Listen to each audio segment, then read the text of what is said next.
Hard at work, local girls being bosses. Girls are intelligent and they can do lots of things that boys can too. These little learners took part in a STEM-based online workshop, giving girls aged 10 to 18 across CQ essential skills in design and technology. The research from the foundation, the Tech Girls Foundation, shows that a lot of the girls are disengaging in Year 5 and 6 in the STEM areas, and they really want to foster a passion in those girls. It's really exciting to see young kids embrace these skills. The key for girls is making sure that enthusiasm they have in primary school translates and goes with them into high school. These tech-savvy students designing their own apps, helping to tackle the world's big issues, from social challenges to climate change. With the program, we can do coding and make our own app.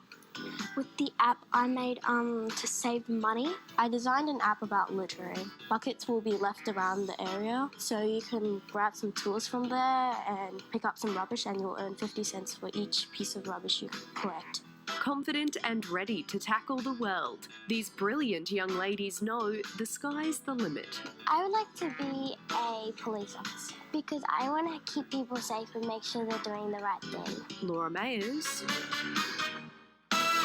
Win News.